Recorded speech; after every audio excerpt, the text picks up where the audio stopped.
Македонската историја овековечила многу револуционери кои целосно ги посветиле животите за слободата на Македонија.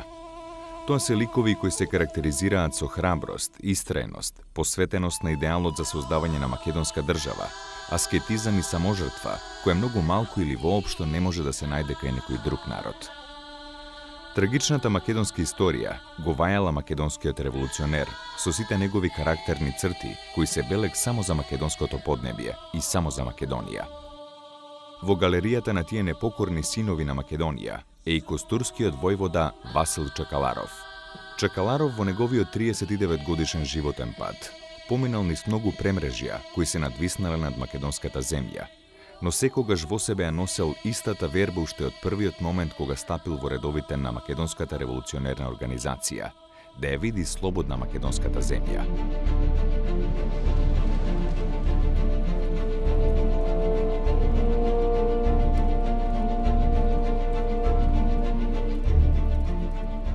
Васил Чакаларов си создаде име и авторитет во Костурско и во цела Македонија, име кое до крајот на животот не било извалкано со ниту една дамка.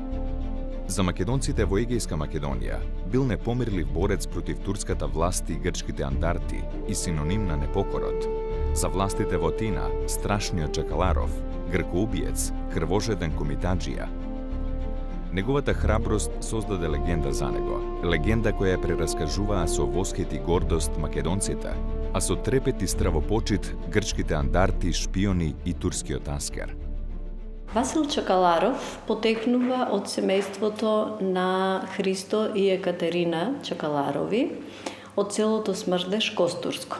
Неговата мајка Екатерина потекнувала од селото Кономлади и била забележена во спомените на некои од современиците дека била жена со многу цврст карактер, многу свесна жена, дури и се кажува дека Васил ги носел гените на неговата мајка и како карактер, но и како лик. Васил Чакаларов бил роден во 1874 година. Тој првин бил запишан во грчко основно училиште, каде одлично го научил грчкиот јазик. Но на негово барање татко му го преместил потоа во екзархиско училиште. Завршил 4 клас основно образование и за несреќа, немал можност да го продолжи своето формално образование во континуитет. Напоредно со училиштето, младиот Васил го изучувал личевларскиот занет со неговиот татко и за време на летниот распуст одел во Грција. Во 1894 година, по афера и спротивставувањето на една грчка учителка, која била поборник на грчката пропаганда во Костурско, бил затворен во затворот во градот Корча, Албанија. По известно време успел да побегне од Корчанскиот затвор и заедно со уште неколкумина затвореници се сокрил во планинските предели на Корештата, Костурско. Поради опасноста од деноноќните потери, Чакаларов и неговите другари пребегнале во пределот на крајграничните албански планини. По ова, Васил Чакаларов побегнал во Бугарија. Во услови на емигрантски живот во Бугарија, Чакаларов се зафатил со изучување на неколку занаети – чевларство, ѕидарство и каменорезбарство. За време на престојот во Софија, Бугарија, Васил Чакаларов бил претседател на Костурското братство. Во тие години започнале и првите негови активности во организираното македонско национално ослободително и револуционерно движење. Станал член на Врховниот македонски комитет, ВМК, каде ги остварил првите контакти со видни македонски дејци и револуционери. Со членувањето во ВМК, Васил Чакаларов се запознал со Борис Арафов и оттогаш започнало нивното пријателство и заедничка борба за ослободување на Македонија. Неговото зачленување во Македонската револуционерна организација, МРО, било тесно поврзано со мисијата за набавка на оружје за потребите на организацијата во Костурско. Костурската околија представува гранична линија. Гранична линија од кој аспект? Таа представува најјужна територија во која што живеело македонското население. Под нејзе, јужно од нејзе, веќе околиите биле населени со претежно грчко население, грцизирано, па дори влашко и албанско население. Од тука може да се види јасно програмата на Македонската револуционерна организација, бидејќи јасно ги тангирала териториите кој што имало за цел да ги организира. Значи јужно оваа зона не ни се обидела да формира организација, значи од друга страна Костурската околија е последна територија до каде што делувала внатрешната македонска револуционерна организација. И со самото омасовување на внатрешна македонска револуционерна организација и стратегијата за вооружено востание, значи неопходно било вооружување на самото население, но и на четите на организацијата. Нормално е дека каналите за вооружување од една страна иделе преку кнежеството Бугарија, но за овие југозападни делови од Македонија, пред се за Битолскиот револуционерен округ, многу значено било да се создаде канал за вооружување од Грчкото кралство. Затоа тука и првата значајна улога на Васил Чакаларов, заради таа причина тој доаѓа и први во Грција, а потоа и во Македонија 1901 година. Оружјето требало да се пренесе преку организационите канали од Грција. Во тие моменти се покажале организаторските способности на Чакаларов.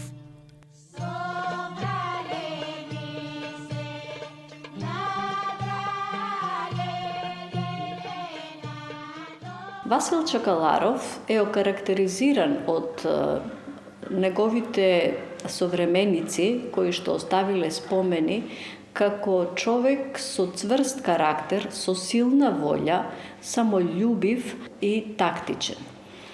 Значи, сите тие особини го правеле да може да се снаоѓа во сите непредвидени и предвидени ситуации. За карактерните особини на Чакаларов, во своите спомени, македонскиот револуционер Ѓорги Поп Христов вели: Во тоа време, во месец декември, од Бугарија дојде Васил Чакаларов за да организира канал за пренесување на пушки од Грција. Тој дојде токму навреме, зашто помогна многу за да се закрепне положбата во Костурско. Како за Костурско, така и за другите места имаше голема потреба од интелигентни војводи, зашто простите и неподготвените често создаваа афери. Револуционерната организација во Костурско можеме да кажеме дека е формирана уште меѓу првите во Македонија, односно во 1895 година се првите јадра на македонската револуционерна организација, но се до крајот на 19-тиот и почетокот на 20-тиот се тоа е стихино, без некоја поголема динамика во организирањето на населението. Има подредени јадра во одредени села од Костурската околија, но систематското организирање на населението започнува веќе почетокот на 20-тиот век, а од тука круцијално значење ќе има и доаѓањето на самиот Васил Чакаларов во Македонија.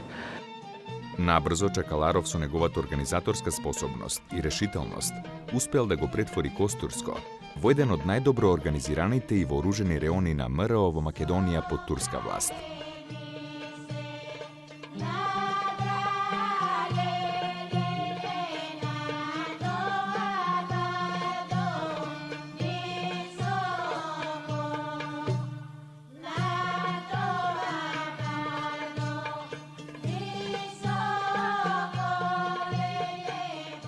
По известно време, поради ваквата негова револуционерна активност, тој бил доста баран од страна и на грчката и на турската власт. Биле распишувани потерници за да биде жив или мртов фатен Васил Чакаларов. Грчката власт во него добила еден страшен непријател, борец против еленизмот и против грцизмот. Раководството на МРО Костурско го сметало како важна територија и затоа во 1901 година ги испратило и револуционерите Панде Кљашев и Лазар Москов, кои заедно со Васил Чакаларов станале символ на македонската револуционерна борба и непокор во овој дел од етнографската територија на Македонија. Поради големиот број афери што се должеле на шпионската активност на некои гркомани во Костурско, организацијата решила да му ја довери акцијата за нивна ликвидација токму на Чакаларов. Во 1901 година Чакаларов го ликвидирал гркоманскиот шпион Цеман од селото Дъмбени, пошто во наредниот период се зацврстила мрежата на МРО во овој крај на Македонија. Биле ликвидирани голем број на непријатели на организацијата кои што биле нејзини членови, но од различни причини и мотиви почнале да соработуваат со отоманската власт или пак со грчката пропаганда. Особено била значајна борбата што ја водел против одметнатиот Коте Христоф од Рулја, до вчерашен соборец и војвода во ВМРО, но потоа човек кој што преминал на страна на грчката вооружена пропаганда. Тој започнал борба и против грчката пропаганда, која по пат на оружје во Костурско ја ширел одметнатиот војвода од организацијата Коте Христоф од Рулја. Чакаларов учествувал во ликвидациите и на повеќе други гркомански шпиони во Костурско, со што значително го подигнал угледот на МРО кај македонците во овој дел од Егејска Македонија. Неуморлив теренец, можеме едноставно да кажеме, каде што се движи од село во село, учествува во формирањето на тие селски комитети, во агитацијата, исто така учествува во формирањето на првите чети во Костурско. Тоа е едно од најзначајните аспекти од делувањето на Васил Чакаларов во овој период. Значи, неговите организациони способности биле на многу високо ниво, односно на многу пластичен начин, можеме да кажеме, им ја представил состојбата не само во Македонија, туку во самата Османлиска империја, го потикнал народот на саморазмислување. При обиколката со неговата чета за вршење ревизија, Гоце Делчев во 1901 година утврдил и констатирал дека Костурско е еден од најдобро вооружените реони на организацијата, и тоа по заслуга на Васил Чакаларов. Костурско станало синоним на македонскиот отпор против турската власт и грчката андартска пропаганда. Грчката влада во Атина го посочила Васил Чакаларов како најголем непријател на грцизмот во Егејска Македонија. Летото 1902 година кулминирала борбата на Чакаларов со Коте од Рулја, при што костурскиот револуционер бил цврсто решен целосно да ја уништи грчката андарска чета. На неколку пати четата на Чакаларов му подготвувала заседи на Коте, но тој успешно се извлекувал. Во средината на летото, Котевата чета била во чекор следена од четата на Чакаларов. По неколкудневно следење, на 19 август, четата на Коте била заобиколена од Чакаларов и соборците во шумата на целото оштима, Костурско. Борбата траела цел ден. Биле убиени неколку соборци на Коте, дел биле заробени, но одметнатиот Коте и овој пат успел да побегне од казната на организацијата.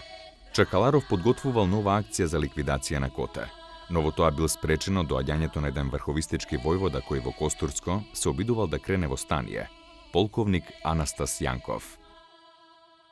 При крајот на август 1902 година со голема чета од Бугарија во Македонија навлегува полковникот Анастас Јанков, кој е роден во Загоричан и Костурско. Тој требал да направи синхронизирано востание, како што се спремало веќе во североисточниот дел од Македонија, односно познатото така наречено горноџумајско востание. Исто така требало да предизвика и тука во Костурско, во Леринско, но со силни залагања на Костурскиот комитет, прецена Васил Чакаларов и Пандов Кљашев, таков обид за востание е спречен.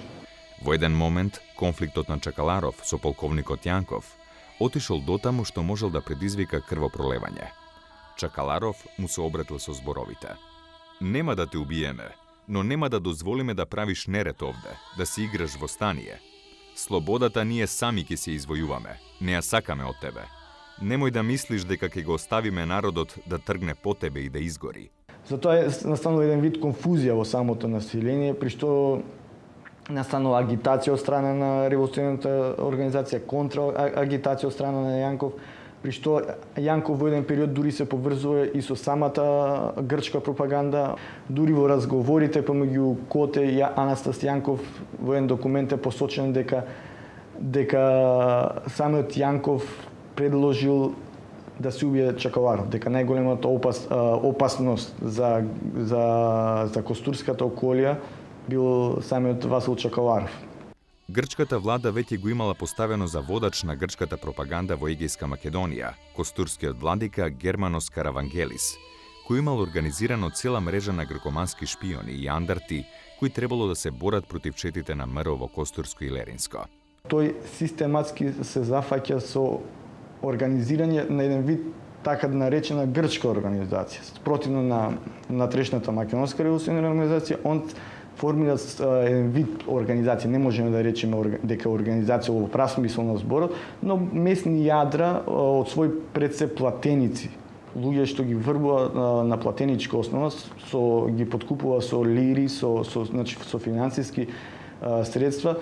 Започнала вистинска војна на грчките андартски чети и четите на организацијата предводени од Чакаларов. Грчкиот владика во 1902 година подготвувал добро испланирано убиство врз Чакаларов. Февруари 1902 година Чакаларов оди повтор пат во Атина, во Грција, да го повторно околу да го организира каналот за вооружување, при што Каравангелис подмолно се обидува да го убие во сред Атина. Например, при една набавка на оружје бил доста провоциран од Гркот кој што им продавал оружје, на сметка на револуционерното движење, и Чакаларов успеал да ја совлада својата бунтовна природа, да остане воздржан и да не бидат откриени, значи успешно да ја завршат оваа акција за набавка на оружје.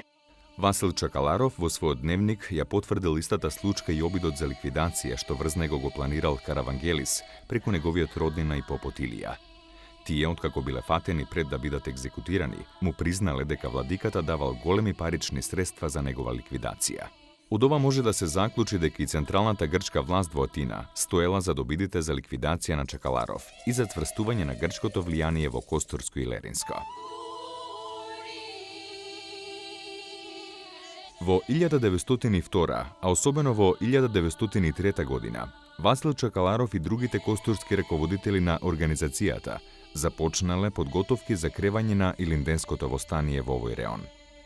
И покрај големиот степен на конспиративност, турската власт пречувствувала дека се подготвува востание и затоа зачестиле вооружени судири помеѓу војската и четите на организацијата.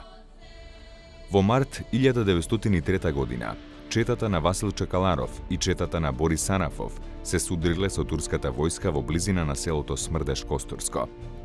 На 31. мај 1903 година, кај местноста Локвата и Вињари, во близина на селото Дъмбен и Костурско, здружените чети предводени од Чакаларов се судриле со турската војска. Четите предводени од војводата Чакаларов броеле околу 70 души и ја прифатиле отворено борбата со неколку илјадната турска војска. Во битката која траела во текот на целиот ден, смртно бил ранет брат му на Васил Чакаларов, Георги, а биле убиени и војводата Дичо Андонов, како и десетина четници. Ноќта, здружените комитски чети ја пробиле турската опсада оставајќи 14 загинати, додека аскерот имал дадено околу 100 жртви. Георги загинал во битката кај Локвата и Вињари на 31. мај 1903 година, и тоа е една многу потресна приказна, значи тој бил тешко ранет и свесен дека нема да преживее, дека ќе го убијат, значи, противниците, го молел својот соборец Стерио Стериовски да го убие, и тоа му било негова последна желба и Стерио не можел да го одбие. Оваа предилинденска битка ја овековечил македонскиот револуционер Лазар Поптрајков во поемата Локвата и Вињари.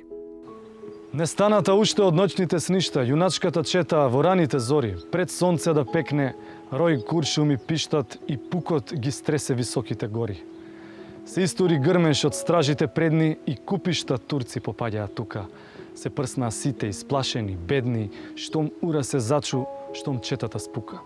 И наскоро оган се отвори, вџашен. Од едната страна комитите смели, бестрашните чеда во животот страшен. Од другата страна турци на булуци цели. Удирајте право, да не мине никој од овие наши насилници клети. И целата чета го подзеде викот, пред тешката сила без уплав да сети. За одмазда жедна сплотената чета со куршуми бие, со зборови гласи, тиранството долу, со слобода света македонска земја прославена да си. Еј, јуначка, луда, крв, црвена, рујна, ти нели се жалиш што вака се сипеш по ледини рицки, по тревата бујна, и што ли до ваков те доведе кипеш? Од единствен куршум што бездушно лета, по воздушни патија и смрт носи студна, о крв бујна, в жили што клокотиш сета, се смрзнуваш веднаш во минута судна. И надежи, и чудесни сништа, мечтајање колку и возбуда сладка. Безмилосно тогаш со крвта се ништат, за никогаш веќе да не наедат вратка. Пронижена, ете младешката снага ја урива долу куршумена гроза, но дивно, без трепет, без очеј, без тага, си избира јунак мртовечка поза.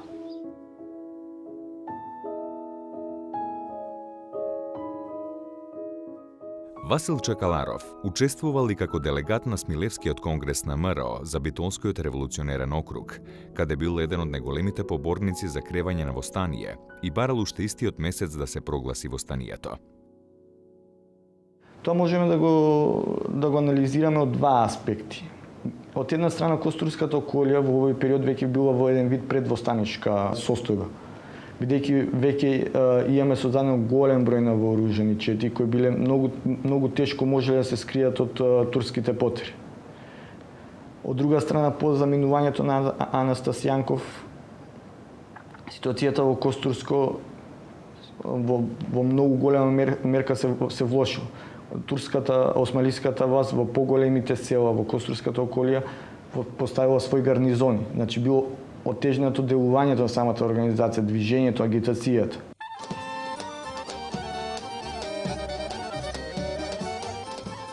По избовнувањето на Илинденското востание на 2 август 1903 година, Костурскиот револуционерен реон под водството на Васил Чакаларов масовно востанал и започнал вооружена борба против турската власт. За време на Илинденското востание, четите предводени од Чакаларов, од Пандо Кљашев, од Митре Влаот и други костурски војводи, успеале да ослободат две помали градчиња во Егејска Македонија. Тоа се градчињата Невеска и Клисура. Во овие населени места била воспоставена револуционерна власт и биле слободни се до крајот на септември 1903 година. За борбите за земањето на градчето Невеска, Васил Чакаларов во својот дневник меѓу другото раскажува: Од сите страни се истураа залпови со ура, од сите страни се настапуваше јуначки. Турците не задоцнија да ги напуштат позициите и да бегаат внимателно. Многумина не стигнаа да ги земат пушките и избегаа без пушки. Тие што беа влегле во касарната, кога се наближивме и дадовме неколку залпови, почнаа да бегаат од касарната. Касарната веќе остана во наши раце и на наше располагање се најдоа многу нешта, придобивки и јалишта, но немаше на што да ги натовариме. Настанала пресвртница, можеме да кажеме, во Костурско, како и во целиот тој битолски округ, револуционерен округ со Илинденското востание, односно по стационирањето на огромни османливски воени сили. Во Костурско нивниот број се движи дури до 20.000. Јасно станало каква ќе била судбината на Илинденското востание.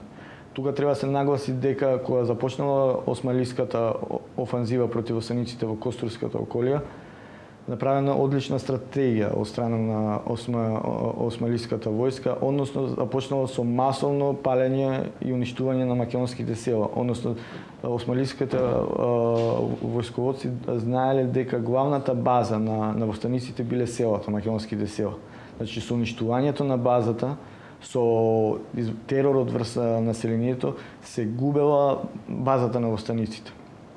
При што најќи големината на османлиската војска и дека би било лудо едноставно да се судри со такава вооружена войска, било од реонското раководство, горското началство на Костурското востанички штаб, било одлучено да еден извесен период да се повлечат четите од Костурско. По прекратувањето на востаничките акции и расформирањето на поголемиот дел од четите на организацијата, Васил Чакаларов, заедно со сестра му, Пандо Кљашев и Лазар Киселинчев, преоблечени во влашки народни носии, ја преминале грчко-турската граница и преку пристаништето Арта со брод заминале за Риека.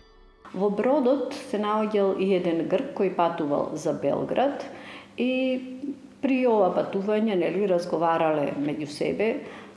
Гркот начнал муабет на темата Чакаларов, бидејќи Чакаларов бил доста познат и во пошироката јавност во Грција заради објавувањето на прилози во грчките весници, затоа што он бил еден од немилосрдните борци против грчката пропаганда и грчките чети организирани од истата таа пропаганда. Карактеризирањето на Чакаларов од страна на Гркот било како джелат, како звер, како најголем непријател на елинизмот, и откако сето тоа го изслушале, значи, нашите револуционери, Киселинчев со еден драматичен тон, значи, му дал до знаење на Гркот дека па добро, еве, Чакаларов е тука меѓу нас, и тоа веднаш ја превртело атмосферата во една по-благопријатна атмосфера, бидејќи Гркот од авторитетната појава на Чакаларов на некој начин ја видел и опасноста, значи, во овој момент. Подисплашен, Гркот поразговарал со Чакаларов и забележал дека тој одлично го знае грчкиот јазик, поради што констатирал пред него дека никој не можел да се посомнева дека тој не е од грчка националност.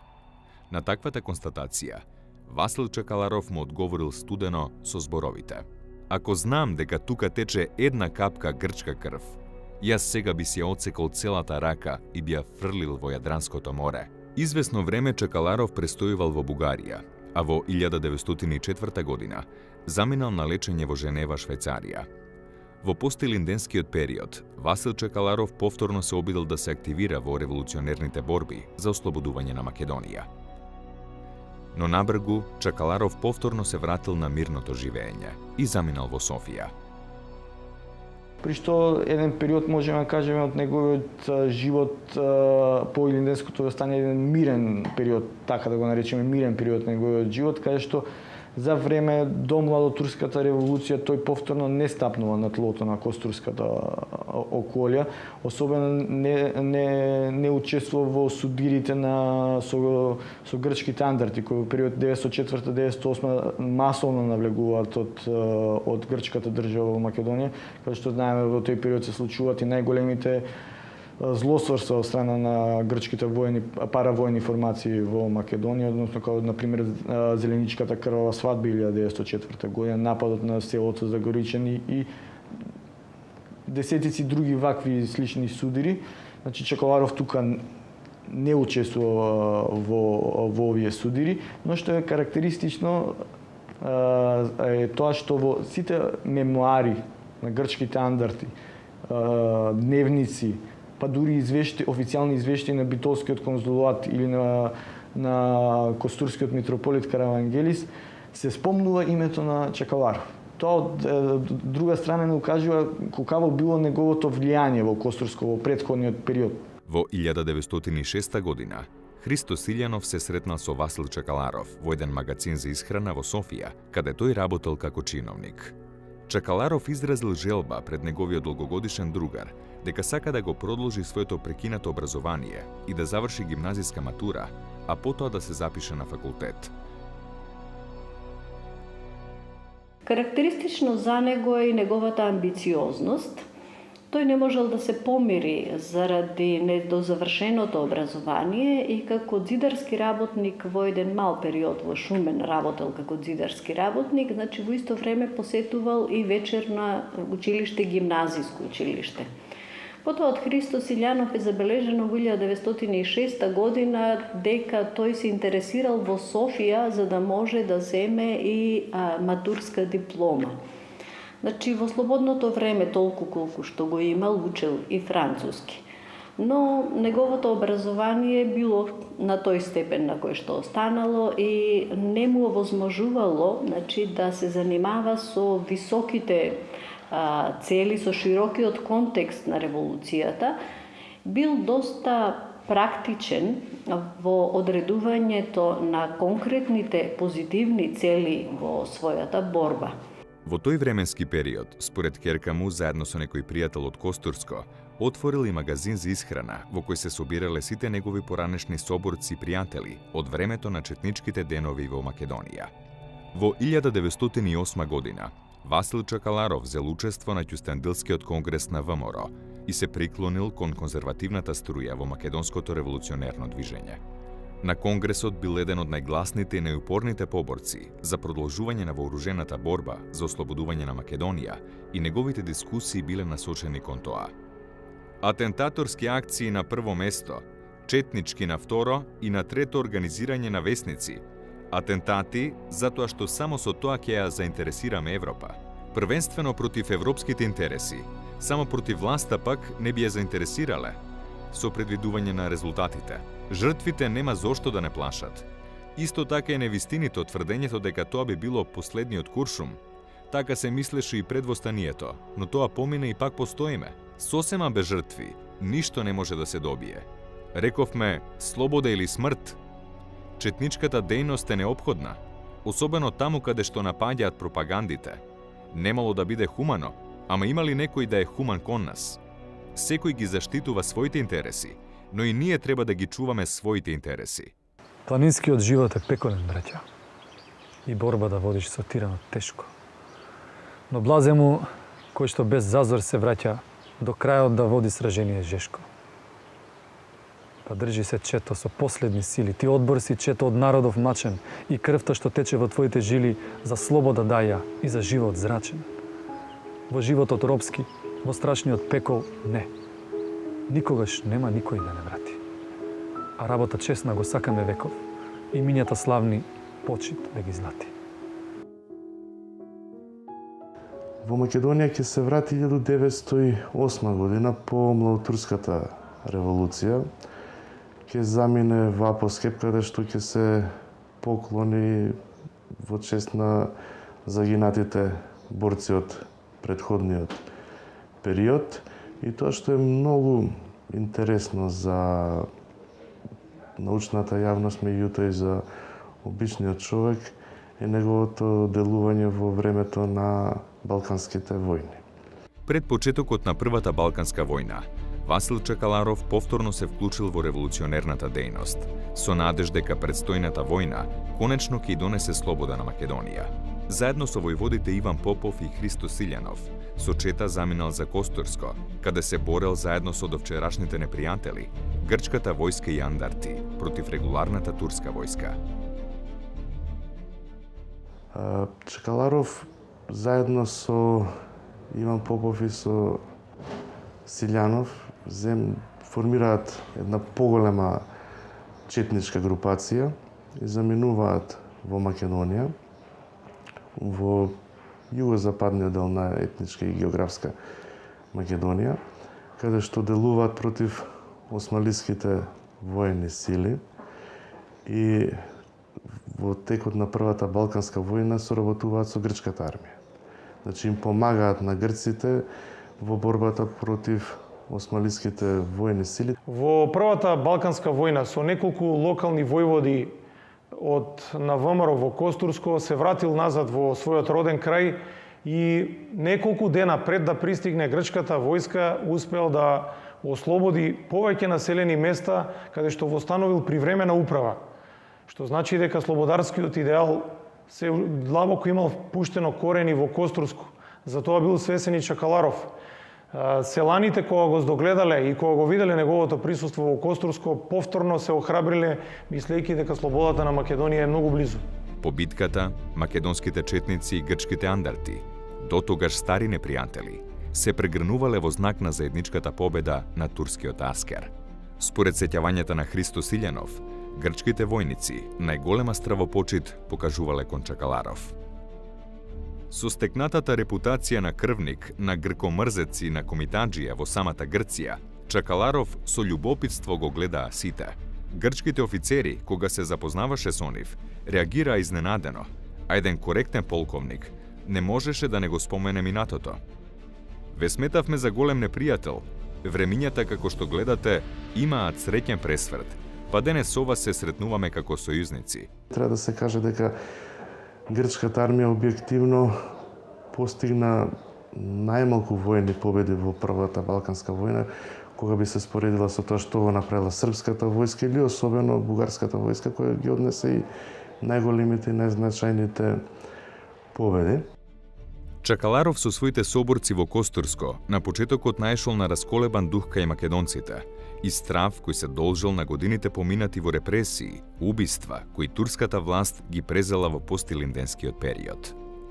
Во таква ситуација Чакаларов и соборците го нашли неговото родно место, Смрдеш, каде селаните на почетокот дури не сакале да ги пречекаат во селото, но подоцна откако бил одржан говор на војводите пред селаните во селското училиште, недоразбирањето било надминато. Во борбите за ослободување на Костурско-турската војска, четата на Чакаларов дала голем придонес и во многу населени места во Егејска Македонија, каде македонските борци влегувале пред грчката војска. Во градот Костур, здружените чети под раководство на Чакаларов влегле заедно со грчката војска, до вчерашен непријател на организацијата. Искусниот македонски револуционер ја пречувствувал недовербата кај грчката војска од присуство на македонски комити во ослободените населени места во Егејска Македонија. И потери по нас да идат низ гори, и пред нас да трпнат душманите клети, но надежта наша пак чудо ќе стори. Во срцето наше ко сонце ќе свети. И Грција нека не затвара бесно, и нека ги граби и пцуе и гони паталците наши во кралството тесно, што плашливи само во крепате в зони. И нека ќе паднат пак прангите тешки. Засмејано сонце пак поле ќе злати над урнати села, над пеплишта жешки, слободата сладка пак ќе ни се врати. Нервозата кај грчките војници се манифестирала на тој начин, што тие се почесто отворено изјавувале дека овој регион ќе потпадне во границите на Грција. Во една таква напрегната ситуација, Христо Силјанов и Иван Попов со неколку четници останале во костурските села, додека Чакаларов на 24 ноември 1912 година заминал за Солон, откаде имал намера да замине во Софија, за натамошни инструкции како понатаму да продолжи борбата.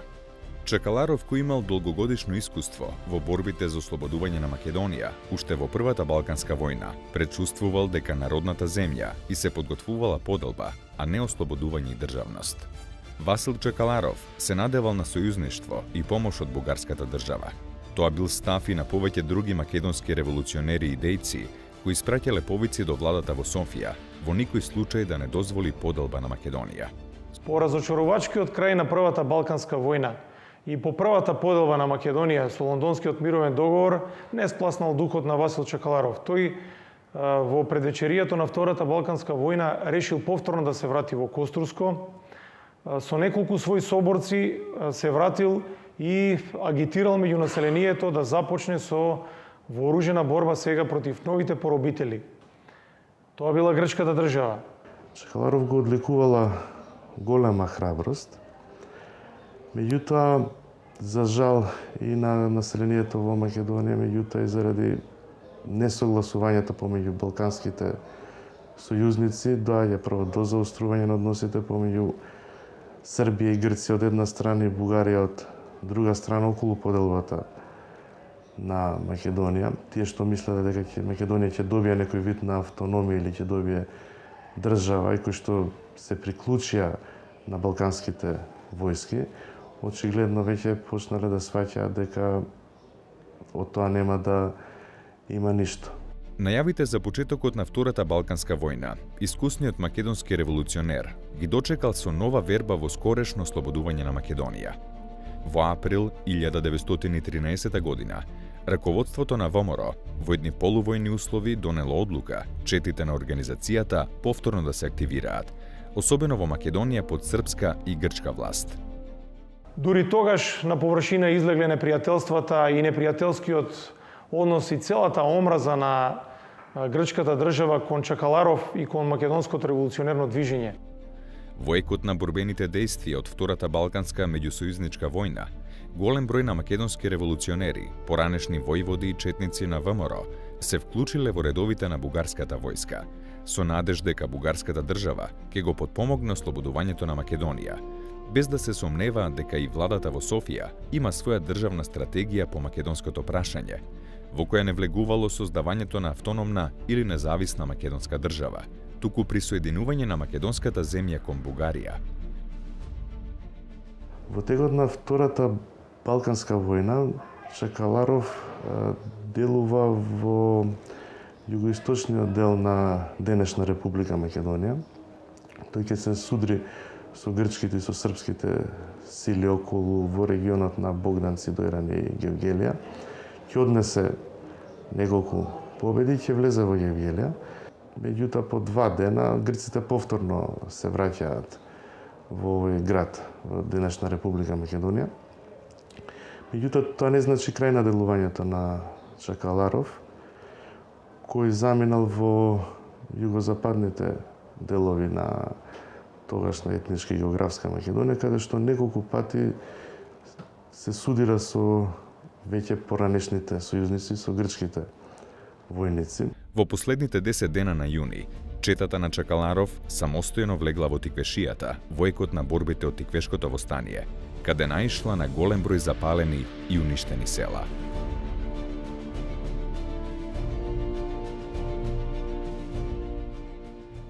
Во јуни тој дал поддршка на населението од Тиквешко за ослободување на Тиквешко од српската власт и после ова, така наречено Тиквешко востание, продолжил со својата чета од 64 борци кон неговиот роден крај.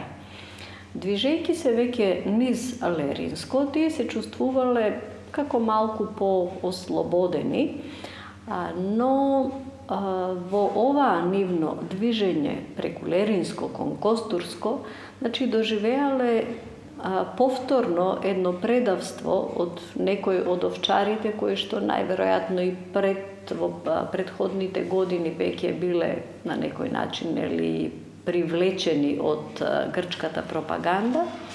И така отпочнале жестоките битки на четата која што се движела кон Костурско. Поразите на бугарската војска станувале се поизвестни, а со тоа и сознанието дека Бугарија веќе нема да даде никаква евентуална помош за македонските четници.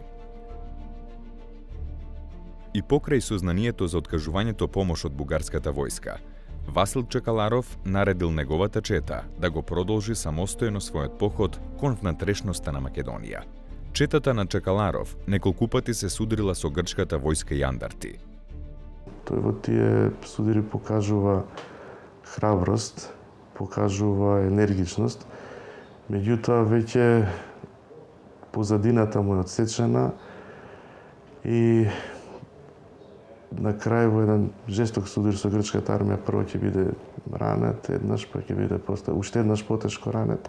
Тој останал со 9 борци, значи 2 пати бил ранет, на 2 јули бил ранет кај Чеган, во битката кај Чеган, бил ранет на левата страна над срцето, потоа за неколку дена бил ранет и во ногата.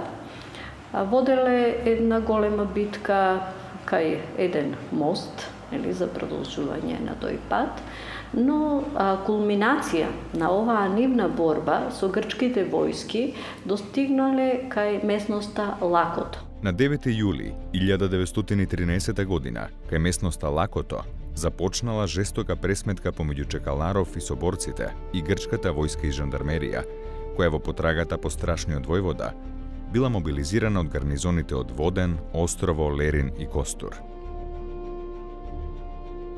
Во битката кај Лакото толку жестоко биле обколени и нападнати од грчките војски, што Чакаларов, залегнат во еден ендек, веќе не можел да се извлече жив од тука и кога видел дека му доаѓа крајот, се исправил со последните сили, го кренал својот пиштол Маузер и толку прецизно стрелал и паднале неколку грчки војници од куршумите од неговиот пиштол. Тоа било една страшно потресна слика, опишана е дури и од грчка страна, од учесниците во оваа битка, како тој целиот бил окрвавен, иако пред отпочнувањето на битката еден од неговите соборци му ги преврзал раните кај студената вода и така натака, но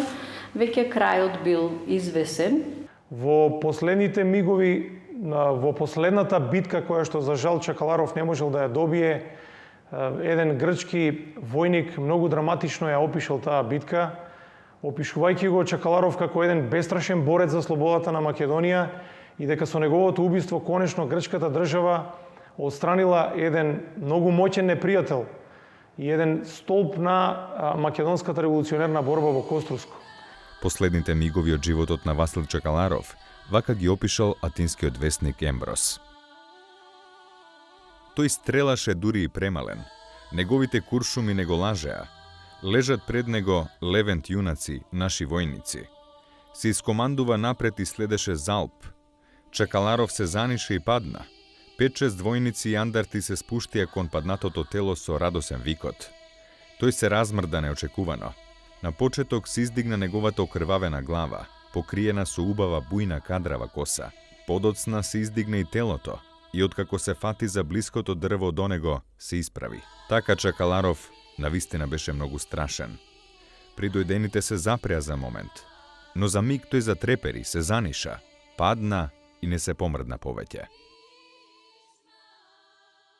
Грчките војници ќе го ликвидираат, меѓутоа тој ќе направат една голема суровост, ќе му отсечат главата, ќе набијат на кол и ќе ја носат во Лерин и ќе викаат нема Чакаларов, нема Македонија. Предводникот на оваа грчка чета со својот нож му ја отсекол главата на Чакаларов и тоа му било како едно реванширање на еден предходен нивни судир, уште од 1905 година. Отсечената глава била прибрана од грчките војски, телото било третирано на најнехуман начин, значи изгазено тука на лице место. Дел од неговите четници биле заробени од грците, биле извадени пред суд, дури и многу цинично биле предочувани 2 бајонети од Маузер како доказ дека окрвавени, нели бајонети, како доказ дека тоа е крвта на грчките војници, што всушност било, нели, обратно. Српските офицери протестирале на таквиот однос на грчките војници и на крај главата на Чакаларов ќе биде дадена на екзархистите со цел да биде погребана соодветно со православните обичаи. Сведоци на свирепиот чин биле неколку заробени четници од неговата чета, меѓу кои Илија Димушев и Васил Иванов. Група грчки андарти и локални гркомани од Лерин, во придружба на Зурли и Тапани, ја носеле главата на Чакаларов кон затворот. Заробените четници, соборци на Чакаларов, оделе заедно со колоната, која ја предводел еден грчки офицер на бел конј, командант на градот, додека пресечената глава на македонскиот војвода била набиена на кол и била носена низ леринските улици со извиците: "Го нема Чакаларов, нема Македонија. Го уништивме Чакаларов и заедно со него сите чакаларовци." Според податоците од неговите соборци, но и од други сознанија, телото на Васил Чакаларов било погребано кај местноста Лакото, каде и загинал, додека неговата глава била погребана во дворот на црквата Свети Пантелеймон во градот Лерин. На некој начин тој предчувствувал што може да му се случи, бидејќи на една средба со негов познаник во Серес му рекол, вика, предчувствувам дека ова најверојатно ќе биде наша последна средба. Тоа и се случило и така завршува еден живот на еден храбар човек и на една контроверзна личност како што има македонската историја. Но македонскиот народ од Костурско го врежал во својата колективна меморија ликот на војводата Васил Чакаларов. Навистина, многу песни, многу легенди биле испеани за ликот на овој македонски костурски војвода. Тој е еден од најопеаните личности во поновата македонска историја во Костурско-Леринскиот регион. Уште во времето кога активно се борел Васил Чакаларов во својот роден крај, па дури не само за него, туку и за неговата сестра Зоја биле испеани песни од народот. Христо Силјанов забележал дека и влашките дечиња, мали дечиња, и после 9-10 години од кога била испеана една песна за Чакаларов, значи дечињата ја пееле на влашки јазик.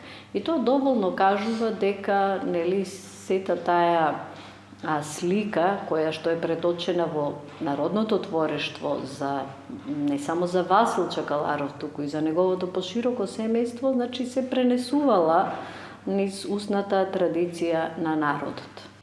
Со загинувањето на Васил Чакаларов, македонскиот народ во Костурско и Леринско загубил револуционер и борец кој го штител овој дел од Македонија од грчката пропаганда.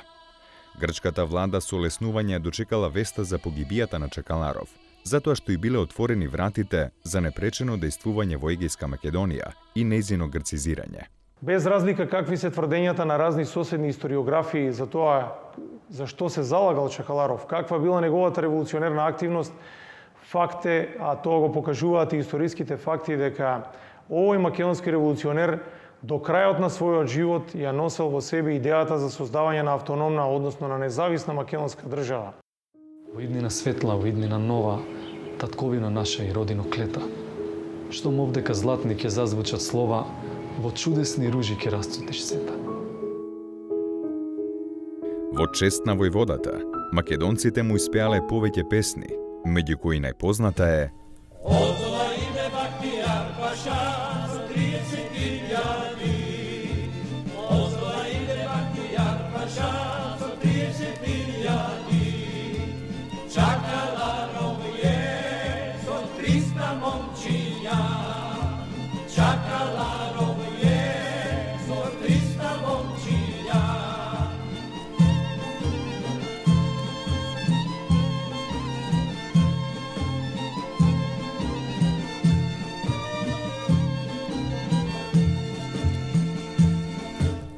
Бахтијар Паша викаше, учу кардашла. Бахтијар Паша викаше, учу кардашла. Чакаларов викаше, ура момчиња.